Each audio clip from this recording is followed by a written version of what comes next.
afternoon. Thanks for coming. I think I know everyone in here, but I am Senator Dinah Sykes, represent the 21st Senate District, which is Lenexa, parts of Miriam, parts of Overland Park, parts of Shawnee, and then I have the privilege of serving as the Senate Democratic leader. I'm Representative Susan Ruiz, and I represent District 23. It's Shawnee, Lenexa, and a little bit of Overland Park. This is it's great to be able to come and be with everybody, and so we're anxious to hear what questions you might have for us. And I'm Ella Hoye for House District 17, which is just across the street here. And I also serve as the House Minority Whip and been on a number of interims. It was a really busy week in Topeka this week, but I'm really glad that Friday wasn't as busy as it could have been because we did not end up having a special session for redistricting. And there's been promises made that a bill will come up before us in January. But for now, I think it's a really good sign that there are some Republican colleagues of ours who just said, no, that's wrong. We're not doing it. And that, to me, is something to be commended. Appreciate those folks. And I don't know if you saw that those holdouts did, who were chairs and vice chairs, did lose their positions in leadership. And that's just, I think, how it rolls sometimes. But on our way out to supper Friday night with my son, I told him, I said, I need you to know about these 10 Republicans and what they just did, because it's a really big deal and it gives me hope. Yeah. Okay, I feel like, is that one on? Okay. That one seems really loud. Maybe it's just Joelle is louder than we are. Probably I am loud. Yeah, so we are gearing up for session, and I was talking as people were trickling in. It really is a busy time of the year for us because we have interim committee meetings, but everyone wants to meet with us and talk about their priorities or things that they're trying to introduce and try to get through in the legislative session. So like this week, we're meeting with the Kansas Hospital Association. I'm meeting with grocers tomorrow. So a lot of things going on, and we do think this session will be kind of a duplicate of what we saw last session with a condensed calendar. They've already released that, so we start on January 12th, and we are set to finish through veto session on April 11th. And I'm actually even hearing some conversations that they're wanting us to be even finished by April 3rd with veto session. So we've got to pass a budget, all of the bills that kind of go through, and there are important things, but it's going to be that condensed, expedited session again. And so interims have been really busy. I know Representative Ruiz has been on, well, she can talk about those, but Bob Bethel and all of those. Joella and I were on the first meeting of the special budget committee where we are supposed to put together a legislative budget that then will go through the process. Last year it started in the House, and the House went through, and then they just sent it to the Senate. This coming session, we are going to be working on those simultaneously. So it would be the same bill introduced in both chamber, but instead of the House doing all of the work, the Senate will hopefully be doing some work this session. And then we will again meet in those conference committees and hash out the differences between it. Another highlight I put in my newsletter for those, the LCC, Legislative Coordinating Council, we have been meeting regularly. Most of it has just really been kind of setting up for the session, making sure that we have pay in the pay schedule for our assistants, making sure that all the legislative holidays, like we vote on all of that every year, reports and things, making sure those are printed. And the biggest thing this last week, I think you've probably seen in the news where the governor was trying to sue based on like the SNAP benefits and some of those federal dollars not coming down. And she felt like it was the best interest of Kansas for us to be on the record trying to protect that. And then we have our Attorney General, who is our legal counsel for the state who is saying she doesn't have the authority. So kind of this power play between the governor and the attorney general. I felt the legislature should stay out of it. But my Republican colleagues on LCC felt that we needed to hire an attorney and try to defend our attorney general in this. So I thought we should stay out of it, let the courts figure this out between the two, but that was not how we chose to proceed. The other, I didn't think there was something else.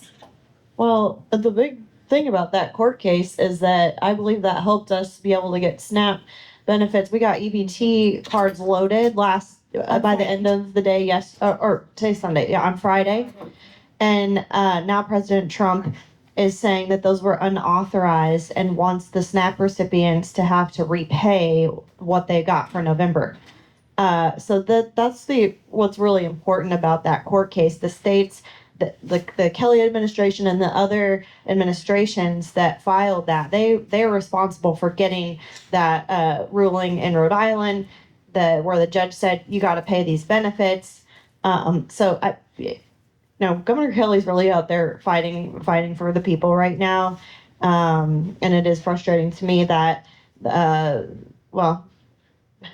Chris Kobach and Donald Trump are fighting to take food away from people, because we already got it paid with those emergency funds. So it's frustrating. Yeah, and it goes back. I mean, when we had a different administration, Kobach was signing on to everything and suing Biden and the Biden administration for everything. And I think this is very important because we are looking at, our families who are hungry and not receiving the things that they need. And I'm not saying that we can't do a better job making sure that we cross all of the T's and dot all of the I's, making sure, but I think we do a really good job in Kansas. I mean, there's always room for improvement, but they were trying to keep food out of the hands of really our most vulnerable Kansans.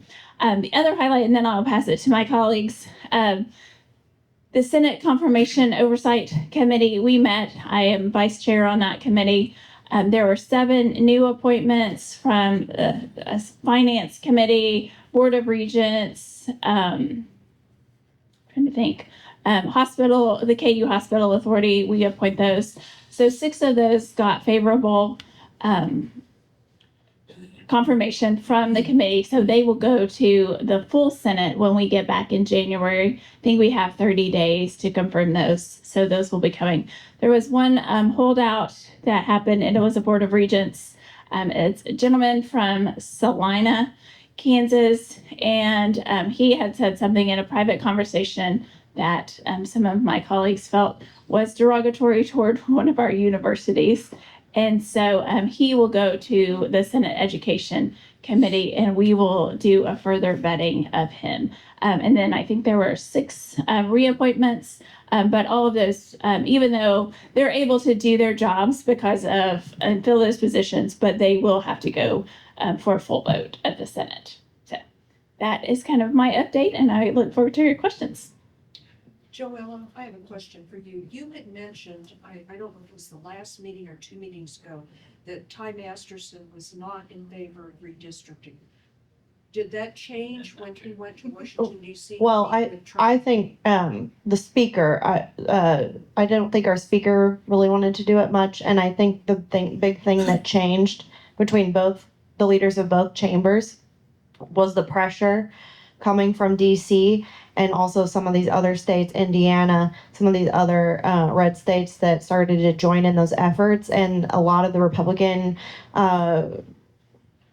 individuals running for governor were putting pressure on our House and Senate members, not even just the leadership. So I think there was a big shift. And I'm still not convinced that there's anybody there are some rank and file folks. I'm still not convinced anybody's really overly enthusiastic about wanting to do redistricting. I think we're just, jumping in line. Yeah, and I would say Senate President Ty Masterson has been supportive of that. I think part of that is he's trying to get an endorsement from President Trump for the gubernatorial Because we also heard, I think it was a couple nights ago, that Sharice Davids is thinking about running for Senate against, Roger Roger. Marshall. Yeah, I've read that. I have Because- not talked to because- her at all, but I've read it twice now. And it sounds like she's still maybe considering that because again, so when we get back in January, we get a bill. They said that's going to be the first thing that comes up in the Senate, right? They'll run it through the Senate, and so the maps will get voted on. My guess, pretty quickly, we can have that out by the end of the first week. We're there if they want to, but the process is still long because it has the governor. I'm 100% certain she will veto it. Then there's 30 days in the Senate. They have for them to override. Then they would kick it over to the House. I don't think they'll take that full 30 days in the Senate, but it's possible it could take. They'll spend time trying to get the votes in the House. So that puts us out another probably month before it gets over to the Secretary of State. And if it gets to the Secretary of State, he has like 10 days or something to get it over to the Supreme Court. Then they have 30 days. So we're running up against a June 1st filing deadline, which can really complicate the elections if they make major changes to those congressional districts. So the feasibility of it, the more the clock ticks, the less feasible doing this becomes. But I firmly believe there are robust efforts to still try to redistrict early. Yeah, they have. So the LCC appropriated, and I voted against this, but $400,000 for a special session, and then $60,000 for the software that draws maps. I actually have a copy in my office because Republicans have requested it, and I have to be prepared. So I have the computer in my office, and we're playing around with it. I am not drawing any new maps because I don't think we have new information to do that. But they will present those. And if you look back, I mean, it was a different scenario, but in 2012, because the legislature and the governor could not agree. So at that time, our maps went to the Supreme Court, and actually the courts drew our maps. And so they did not go into, like, we did not have maps in 2012 until about 2 days before the filing deadline. So that June 1st. So, I mean, that's what we're saying. Yeah. Like, they will try to push the process, but really, I mean, we have until that June 1st. And so, I mean, it could be 24 hours before. And then you have people like trying to file and all of this. So, do not think that redistricting is over because until we are out of the legislature, sine die, they can try to push all of that. Yeah, I think that if you've already been emailing your representative and your senators, asking them not to draw maps, I know I've been getting a lot of emails for that. And even though, we're not going back for a special session, we still need those emails coming through. And now telling them, don't take it up at the next session. I don't know what the organization is that is sending out big flyers. I've got a stack of flyers and they're from constituents from District 23, my district. And in the front it says, I was going to bring one with me, but I didn't. It says no new maps. And on the back side, it's got the person's name and everything. So it looks like a postcard. It's about this yay big. And I've got a stack already. So I'm hoping those keep coming through so that people understand, that that Kansas doesn't want this. And I think being able to thank there's 10 House reps that stood up to leadership. And I know some of them have paid because they've been taken off some committees, but I think we need to thank them anyway because they did that. They stood up to leadership, and they hardly ever stand up to leadership. I want to say if you emailed and I have not responded, it's not because I'm not lady, but I'm pretty sure every email that goes to a House member, I get copied in. So I have a lot of emails on redistricting.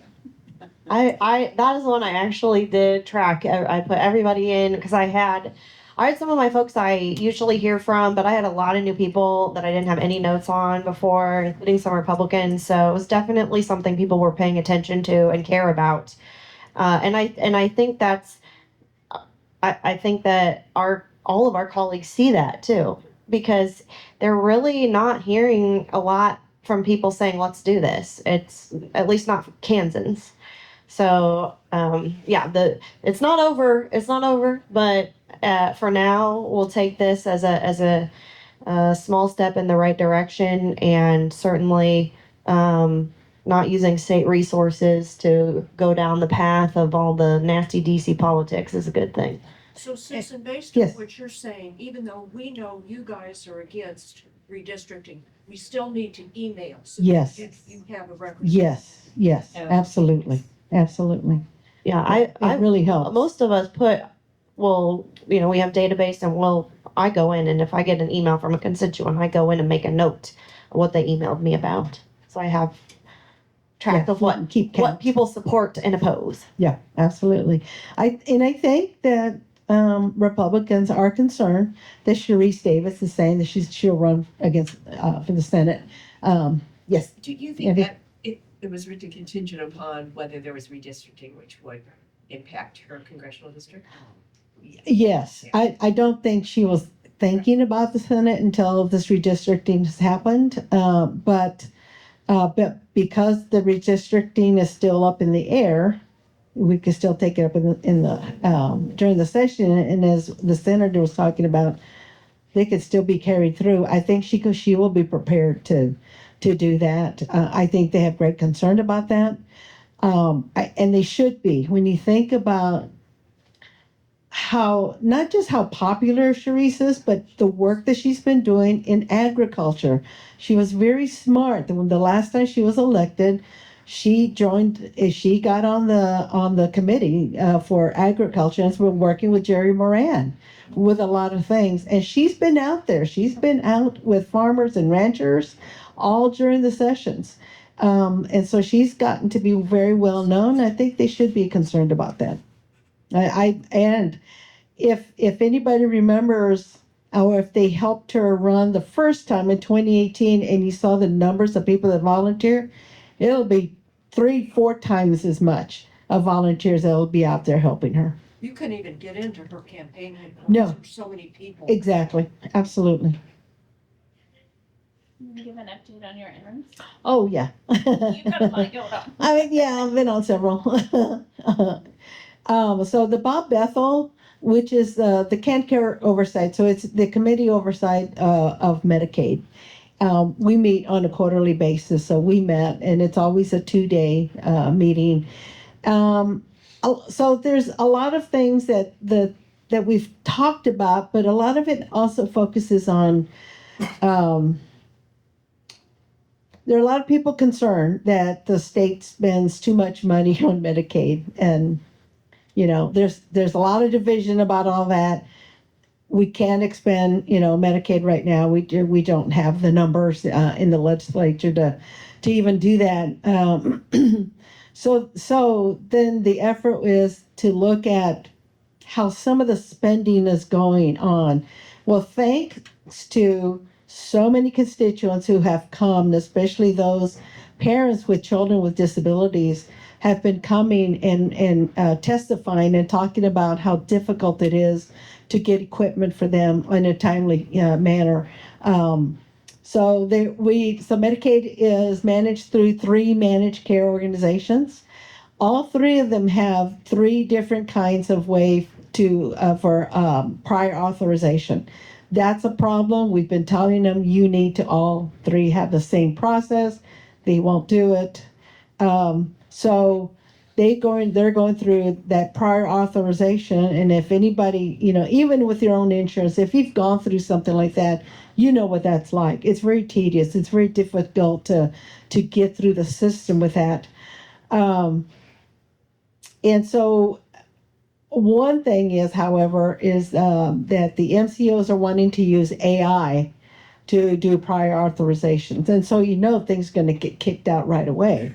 And so then, yeah, I know. So then it may be then a person might look at the prior authorization and then look deeper into it, where then you can actually call and talk to a person. So there's those kinds of things that we're having to really try to get through with the 3 managed care organizations. There was also a committee on child welfare. So there were we've met a couple of times. Not a lot to do with child welfare other than getting updates about how many children have coming into the system, being removed from their homes and going into foster care. Our numbers are going down a lot. So that's good news that there's more and more effort trying to work with the courts in order to help them, especially the judges, to help them understand that neglect is not a reason to remove a child. That it needs to be more than that. Certainly we can look at abuse, but neglect oftentimes means they don't have their lights on. Okay. That doesn't mean you remove children because the family can't afford to pay for their lights. We get them help. We give them family preservation in order to help them get those lights back on. So doing their child welfare folks and the foster care organizations are all working really hard. The thing that we're coming against, and this is a national issue, is their kids, primarily middle school, high school kids, who they may have a mental illness, but they also have a lot of behavioral problems. They could be abusing substances, but their behaviors are way out of control, and some of these kids are really violent. Some children, part of it is because of their disorder. They could have autism, they could have Asperger's. And it's really, they need very specialized treatment and therapy. But these kids are ending up in the correctional system, in detention centers. And then detention centers and law enforcement are putting them back into child welfare and going into foster homes.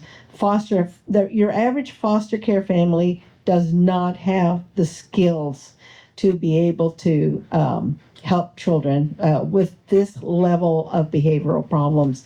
This is a nationwide issue, and so there'll be things that we're going to continue to have to look at. If there's, if we're going to look at treatment centers or crisis centers, we need to have special people that has the expertise in order to be able to help address those kinds of behaviors. So you'll be hearing probably more of that, and the legislature will, because I think there's going to be a few bills that are going to come through regarding that. Another committee has to do with pharmacies, with pharmaceuticals, and it has to do.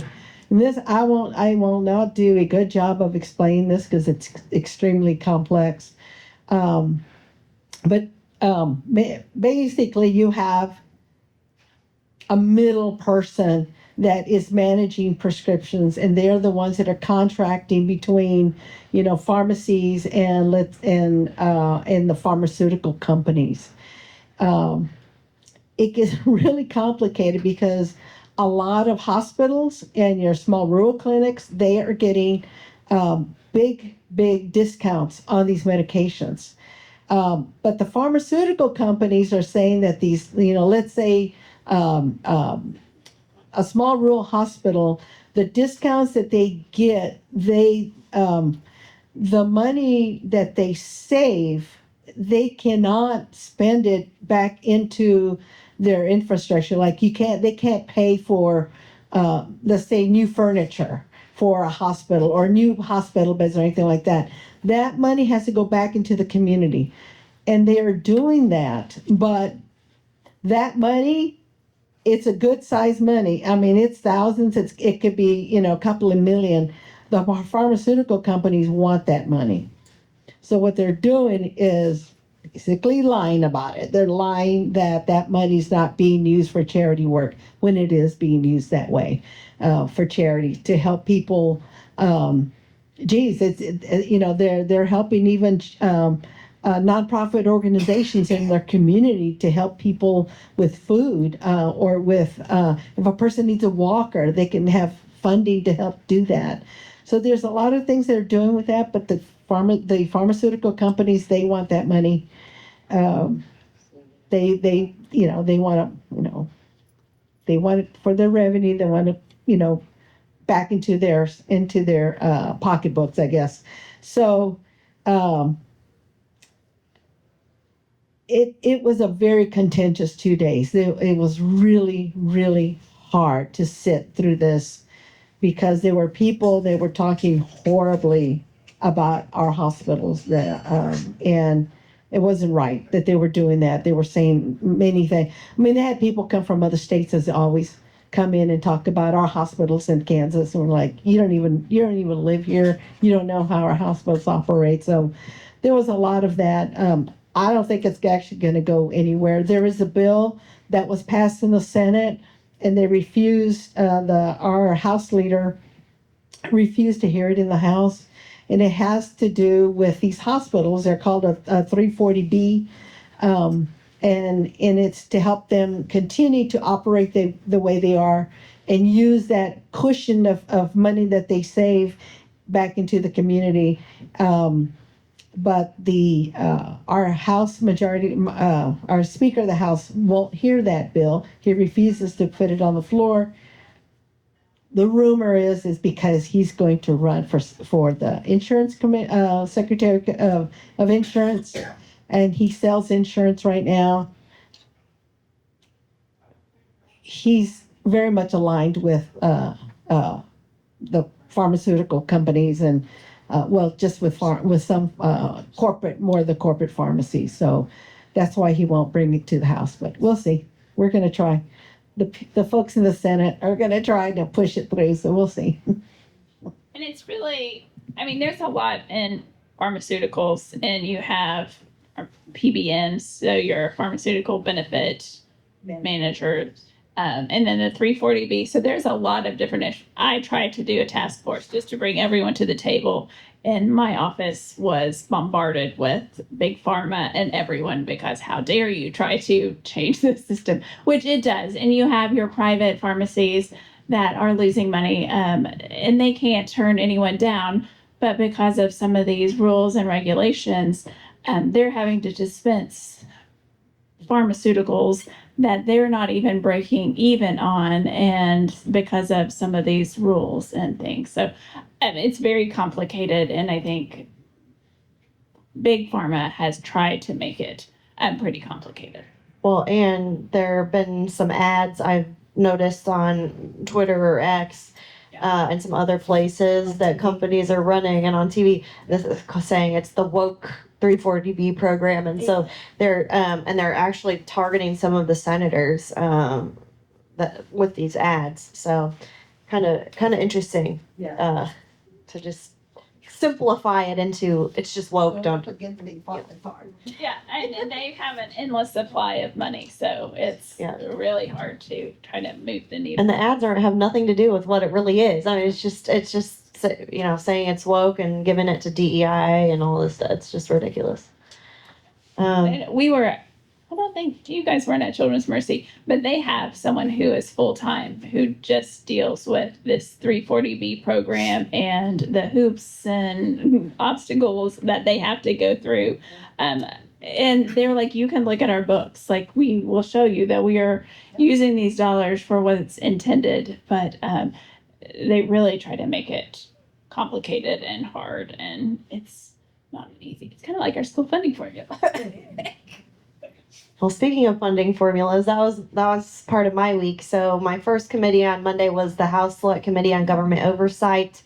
The Kansas Department of Corrections modernized their funding formula because currently so we have 31 judicial districts, and those districts receive funding for their community corrections operations through the Kansas Department of Corrections. And currently the process is you submit your funding request, and everyone's been getting flat funding since about 2007. So they modernized this formula. They have all these different weightings like case filings and the violent crimes index, square mileage, things like that would make sense because some of these districts are very large in land size because they're small in population.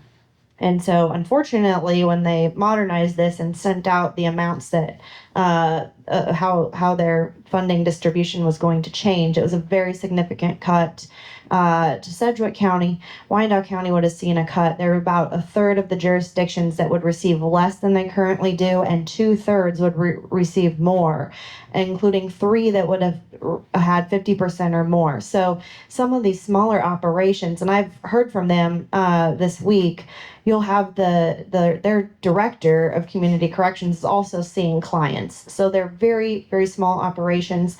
These are our people who do our supervision for parole and probation. And on top of that, I would add, KDOC, if we have people incarcerated, it costs about $40,000 a year for those folks, and the supervision is about $4,000. So it's much less costly. They take risk factors into consideration, and it's really quite a good way of operating. But the current process isn't fair. It's not transparent, but KDOC has announced that they're going to pause this formula. We're going to get a third party in to review the formula, make sure it's evidence-based. But unfortunately, there are going to be some folks who thought they were going to get a big bump, and now they're not. And I understand why, the Sedgwick County delegation, they all came together to put pressure on the department. But even if you look at all the data and say, even on case filings and caseloads alone, there's really nothing that justifies Sedgwick County getting double what Johnson County gets and 3 times what Shawnee County gets.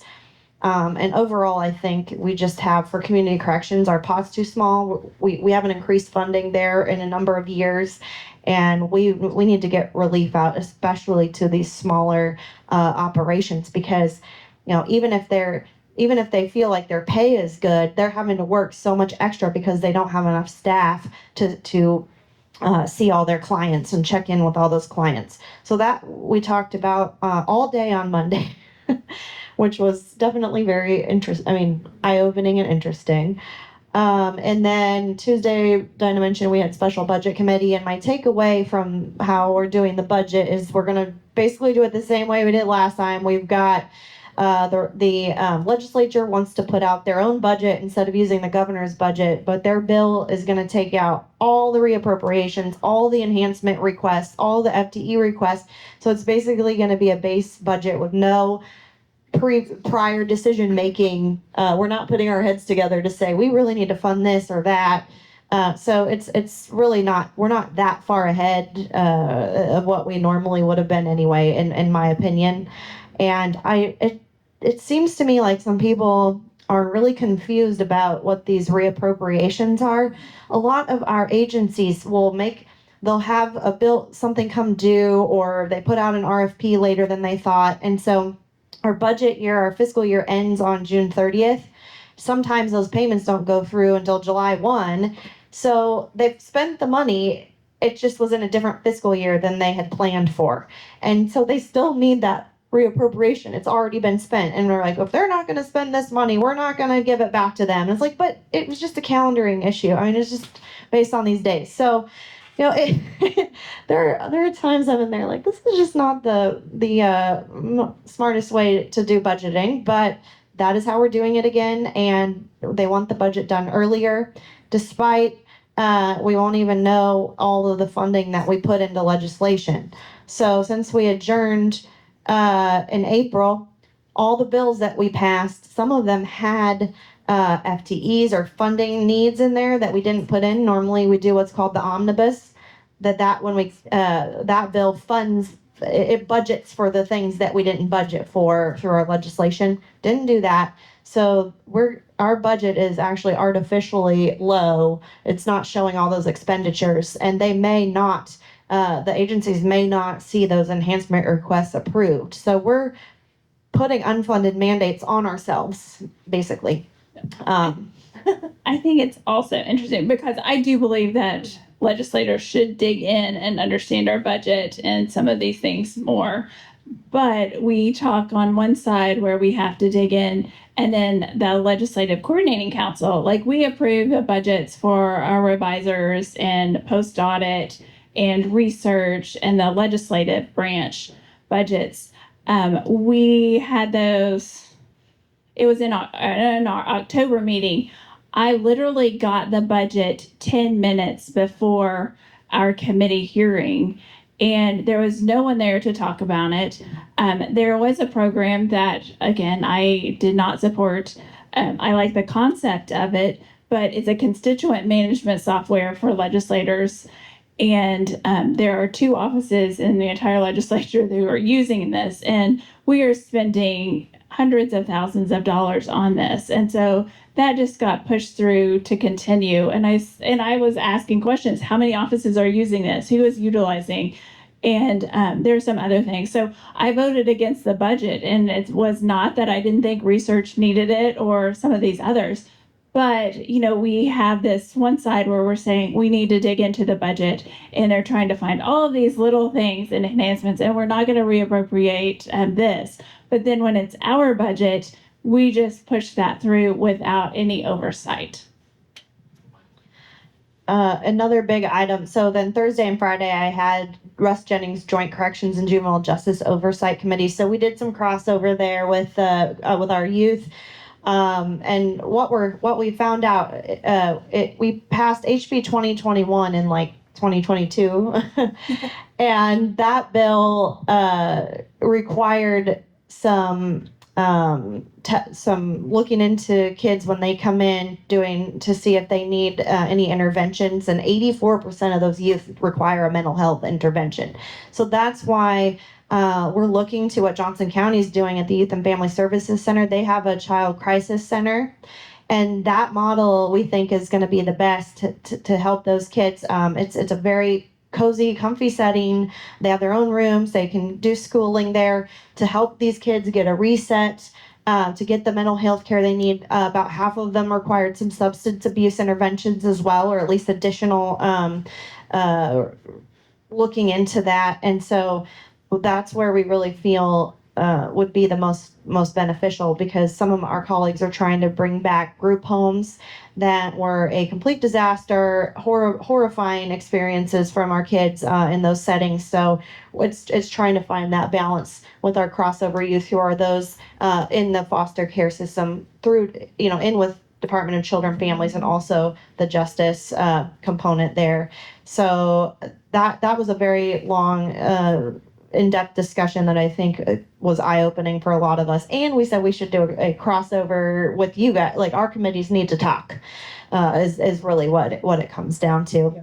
And another big takeaway from that committee, and I think I might have talked about this before, our Hutchinson Correctional Facility. So that prison began construction in 1885 and was completed in 1895 with some renovations in 1906. And then in the 70s, they added some basically modular buildings there that are now just really decaying on the outside. This prison has no air conditioning. It has its cells in the central unit are 40 or 48 square feet, which is much under the required by the federal government 70 square feet. So they're very small. The electric in there it's unbelievable. I haven't been in personally, but the pictures and stories that I hear. So imagine this prison on a 100-degree day. These cells get up to the high 80s, low 90s. And even though some of my colleagues said, well, we just don't have as much compassion for the inmates, like, don't do crimes if you don't want to be in there. But my other side of that, even if you can't find compassion for those folks, we're employees. Employers. We have employees in that building. And when you're having to open these old blocks with your back turned because the electric, the only way you can open it up is from one area, one button to push. Everybody's sweaty, everybody's hot, everybody's irritated. It is creating very dangerous situations for the inmates as well as the staff in there. So it's really an urgent, immediate need that we make a plan for this new facility. But since we kept kicking the can down the road on this, construction costs, the original estimates are much, much greater than what they originally were. So it's about $453 million for a new prison. and we're going to have to bond that over a certain number of years. But we have to do something. It's inhumane to have people in these cells and people working in this under these conditions, and we don't anticipate much. I mean, I don't like the term grandfathered in, but that's the age of the prison we are. Like, we're probably not going to get in, especially from the Trump administration. We're not going to get in trouble for these conditions, but it's something we need to plan for, and that we need to be talking to our constituents about, because it's not one of the, transportation plans and kind of the fun stuff that we have to do as a state government, but public safety is a priority, and this is just, it's unacceptable to have a prison like that. I was just going to say a little bit more about the adolescent, the youth that we are encountering. One of the things that we're also seeing especially in Sedgwick County, because this came out in the committee, so I'm not just blaming a county. It came out in the Child Welfare Committee, that a lot of the kids that are being removed from home are coming out of Sedgwick County. I mean, the vast majority of the kids are coming from there. What we're also finding out is that some of the kids, adolescents, they are going into a psychiatric treatment facility. They're called a PRTF. And parents are refusing to pick them up after they are done with their treatment. They don't want them back because they don't feel like they can manage their behaviors. So that's why they end up in our systems. They'll end up in detention center, or they end up in foster care. So it's kind of a vicious cycle that's going on right now. And this is why they want to see group homes, because it's, how do you, if you don't want to actually help people get better, you want to just push them away, then you put them in group homes. And then you hope that something happens with them, something miracle happens, or, so, I feel for the families, I feel for the parents that have a difficult time helping to manage the behaviors. But at the same time, we need to work together, and it's going to take many, many people, not just the families. So the families do need to feel like they're supported. They desperately need that kind of support, but we also need to look at a different kind of system that doesn't just put kids away either. Well, what are your questions? On the mental health for the children and all that, I can understand that kind of going through it, but nobody, and you talk about how you said the parents get their kids, don't want them back. Has anybody ever talked to the parents and asked them how their mental health is doing? Yes. To deal with that, because that is quite something to do with, because it all starts there. And if the kids are getting their help and the parents are just kind of like, or in my case, grandparents, there's so many things you cannot do outweighs what you can do. There's the guidelines, you're being taught guidelines every time you visit. And put them on paper, or give us a class or something. Mental health goes for everybody. Yeah, and I think we have all talked with Johnson County Mental Health, and there are things where they can get paid to help the children through different things, but they realize, we're just hitting one piece. Like, we have to talk to parents, but there's not reimbursement for that, which is part of, I think, the issue, which we all stand for. Like, we want those wraparound services, because we know if you're working just with a child, but you're not doing the upstream problems as well, you're not going to fix the problem. So those are things that I think we have all been advocates about. How do yes, we can get counseling for children in schools and through these things, but we're not able to address the root cause sometimes in being able to have those conversations and get funding, or even have conversations to say maybe this parent or grandparents need to be a part of this. And for the justice involved youth, specifically our community-based programming in the Department of Corrections and in community corrections, they do have family interactions, family therapy groups, things like that.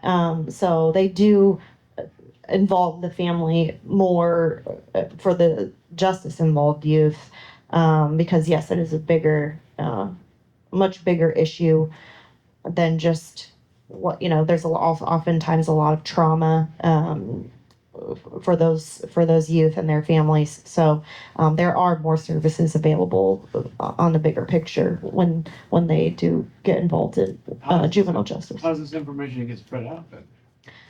I think it's just, the justice involved youth, they would do intakes because there would have been some sort of crime involved. So once that happens, they get an assessment, and that assessment says, do they need substance abuse help? Do they need mental health intervention help? And then they're, reaching out to the families. So it's more of it happens when it happens, not necessarily like something that we'd be saying is available because it's available to those that come into the system in that way. Really, you have to kind of hit that crisis point. And that's what even, I know I've worked with constituents who've tried to get help for family. And because of either their insurance or MCOs or all of this, a lot of times they're being told, your child hasn't tried hard enough to hurt themselves, or they came at you with scissors, but they didn't stab you, so we can't do anything. So when you're having to wait until it is truly a crisis, you're not doing kind of these preventative things. And one of those, we used to have these surveys, and Susan would know more about this being a social worker than I, but in schools, trying to catch a lot of these things prior to really that crisis point. But our colleagues didn't like kids being asked about these issues because they thought we were putting things into their heads instead of trying to be preventative and being able to make sure that counselors could talk to students. And again, Susan, we're trying to still get those surveys out, but you caught a lot of kids and trying to be able to help them before they really tried to harm themselves, trying to be preventative. Kansas has a program called the Family First program. And so the kids that are not in the system in any kind of way right now are the ones that are going to benefit the most from this, because this helps to keep the kids going into foster care. So let's say you take a child to the pediatrician, and the pediatrician notices maybe the child is underweight or something like that. They have the ability to then to talk to the parents about, do you have food? Do you have enough formula or food in your home? There's 3 other kids. Do you have enough food for your home? Are there some things that you need? So then they can then notify the state. Doesn't bring the kids into the system. All it does is refer them to agencies that do what's called family preservation. Their goal is to keep the family intact. So then they can if they need therapy, they need food, they need formula, whatever it might be, they can help them with all that. But it doesn't end with that. They continue to visit with them. They do home visits. You're not having to drag the family into an office. They're coming into your home and they're helping, with all of that. So those kids don't get to come into the system, which is great. We don't want them coming into the system. And hopefully that'll help that family stay together. All the kids that are in the system now, it is much more complicated. You have different foster care agencies that are involved. And what we're doing in this child welfare committee meeting is to hear from constituents. We get to hear from grandparents a lot, from parents who are saying, my child's in the system and I don't know how to get my kid back out. I've been trying to do X, Y, and Z. It's not working. So then we can try to intervene a little bit with that. But we don't have the authority to bring that child back home. But we can ask the foster care agency that's involved, what are you doing with this family? How are you trying to help with this family? Grandparents have the right to also be foster parents for the grandkids. So there is a Bill of Rights for grandparents that got passed a few sessions ago. So there are some things that we can do. We're able to have an office of child advocacy, and that child advocate is totally separate. It's not part of the administration. They're not part of DCF. It's an entity of its own, and they can also help to intervene. Where they can't step in is when you have a child that's in the middle of a nasty divorce, or there's some child custody that's going on, and it's you know it's more private. In other words, they cannot intervene in that way, and that's a big issue right now because I'm hearing more from constituents that having those kind of issues versus kids that are in the foster care system. So there are some things that the foster agency is supposed to be doing. If they're not, let me know. I know we've tried. Long line. I know, and I know we've tried. They're running me and my wife through Yeah. all kinds of circles and dumps. So we can talk afterwards. It's frustrating. Okay.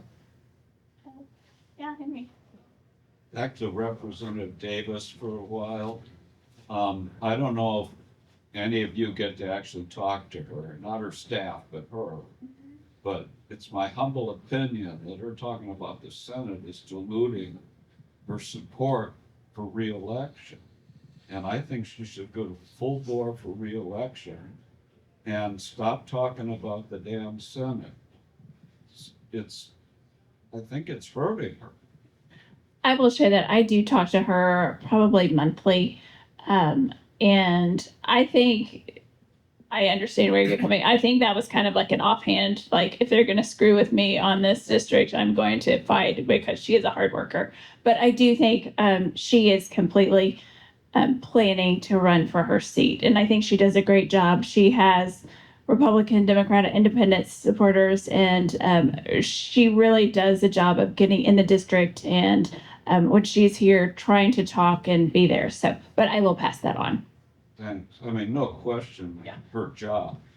But, if she's trying to scare our Honorable Roger Marshall with that comment, Yeah. I think it's negative impact on her.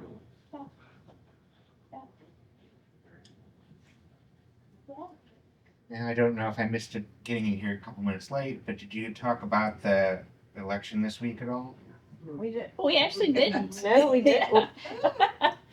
Who followed election night results, not just here in Johnson County, but nationwide? I mean, very, very interesting, especially Virginia. I was very excited because Abigail Spanberger is a Moms Demand volunteer, just like I was. So she credits that organization with getting her. She used to be in Congress.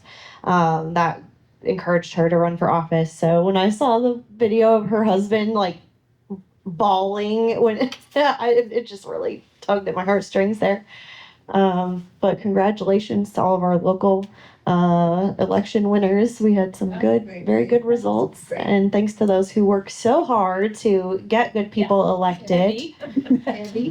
I mean, I think, people worked really hard. I think Johnson County, we have great volunteers who are out there knocking doors and getting out information. I don't think we can take that for granted. I think we have to continue that, but We So- did everything from water board to school board. I mean, it just took a while to catch up with everything. it Not did. just here, but nationwide as well. Yeah, but nationwide. But I think, people are paying attention, and we have to, meet people where they are. And a lot of that, it's hard to talk, it's hard to knock doors, because so many people don't answer their door, and I don't answer my door anymore. So I'm sorry to all the volunteers. It's a safety thing. When a friend was shot in Minnesota, I have a Ring camera and I see who it is, but I still am cautious.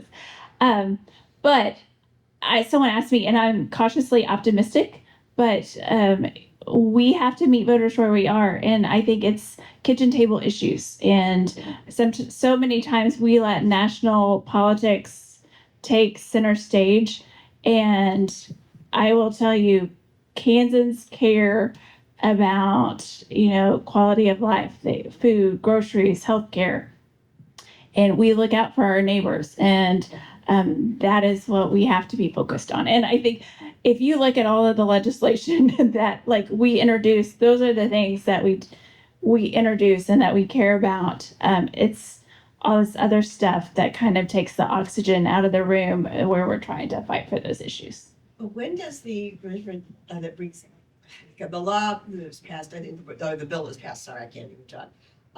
Last session that would have, absentee ballots have to be brought in by election day, is that this coming election?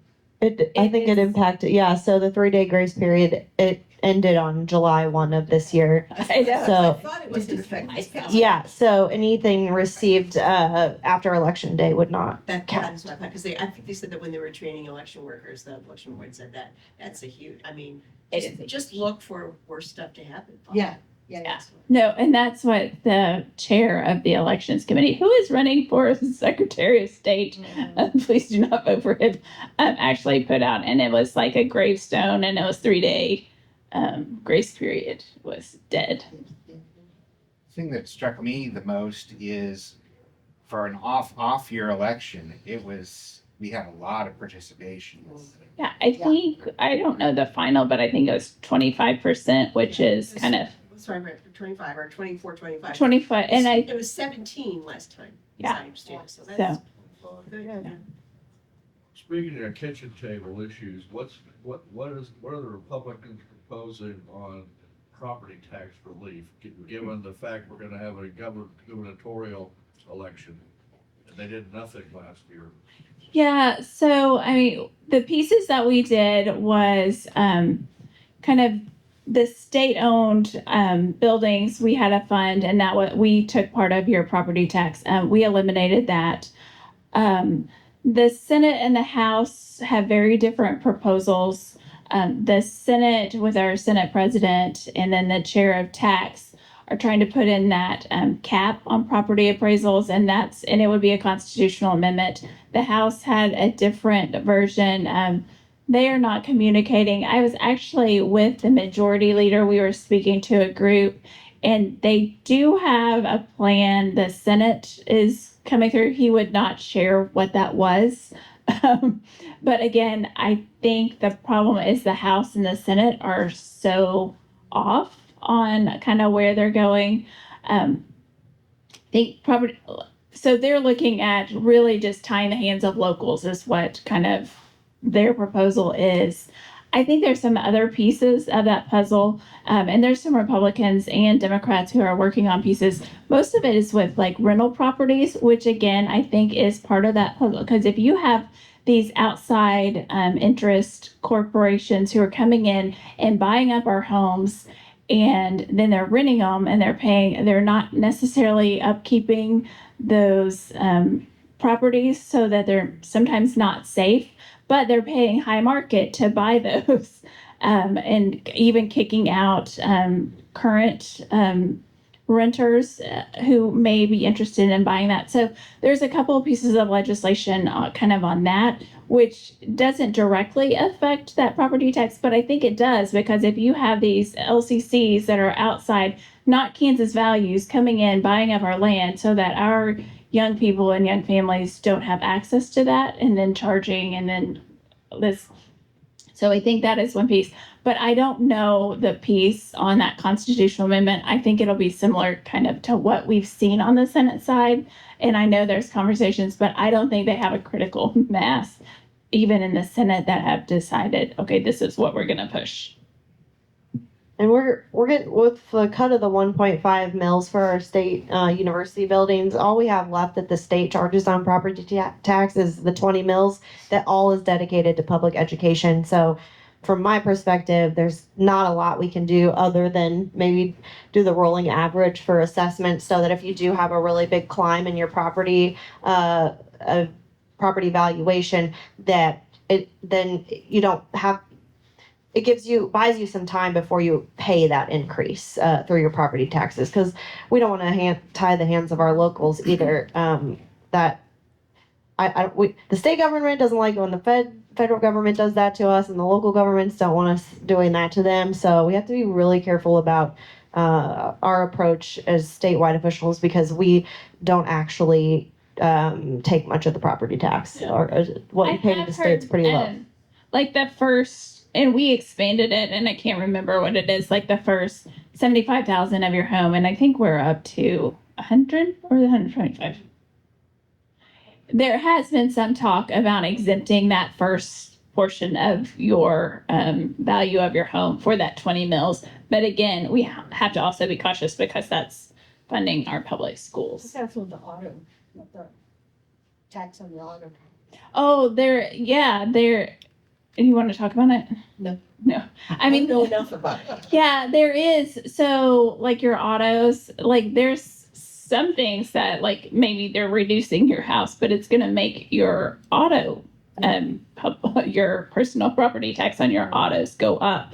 So again, we have to look at all of these things because like if you change one level, locals, I mean, you look at all this growth, and that's where the constitutional amendment, we're saying that this cap or like your local units can't raise above revenue neutral, which is something that we, well, when you have all of this growth, you're going to increase over what your neutral was just because of the growth. And then you have to be able to take that money in so that you have the roads and your fire and your police. So those are all things that we have to consider. And yes, I know property tax is an issue, but it's complicated. So that's why I am helping sponsor some of these other pieces of, okay, what is something else? You know, how do we make sure home builders are doing something that's less than $400,000 in Lenexa, like, because that is not a starter home. And so, or like, how do we make sure that these outside companies who are buying up our land and not even living here, like, are they being good stewards? Are they actually being proactive with their renters? Another piece of that, some of these, undisclosed fees. So if you're a renter, they're charging you a fee to get your mail there or to pay your, and so like some of this thing is a little crazy. So we're going to try to take that little approach. Yeah. One last shot. If Davis doesn't get reelected, it will impact our state. No, it will. And I think Johnson County, even the Overland Park Chamber of Commerce has come out very strongly against redistricting. And that is a lot of the conversation of saying, you know, Johnson County, whether or not our colleagues care to admit it, but we are an economic driver for our state. And so we need a representative who is representing Johnson County as a whole to the federal government. And so I think those are ways that we're trying to do that. But no, it absolutely would be detrimental for our state. I do like that she is moving forward as a plan B, though, because if they draw her into a district that borders Western Kansas, potentially with another sitting member of Congress, she's got to look at the numbers, look at it and say, is this worth it? Go big or go home. Because some of the things I've seen, some of the headlines I've seen in response to Tuesday's elections are, 2026 is the year for a Democrat to be on the ballot. So if we put somebody like that at the top of the ticket with the governor's race, U.S. Senate, Congress, I have no doubt that we can find some people to run in those if there is redistricting and new congressional seats. So we might as well try, and it's worth exploring. And I don't know, I think she'd rather stay in her seat, but I think people are tired of, they don't want Democrats to be asleep at the wheel. They want us to start being 10 steps ahead of these people. If they're going to draw us, jerk us around, potentially draw new boundaries so close to the filing deadline, like, we got to be prepared. I would say too, she survived it, more than survived the 22 redistricting for sure. Yeah. Where they fought. Yeah, she was already gerrymandered. Where she Yeah. lost so much of mine for that. But this would become even worse because she, in addition to being further west, she would lose significant portions of Johnson County. She already, so that leaves her with a very, very limited, potentially Democratic base. I mean, I think that's Yeah. part of what she's talking about. It's beyond just going further west. It's also what she's losing.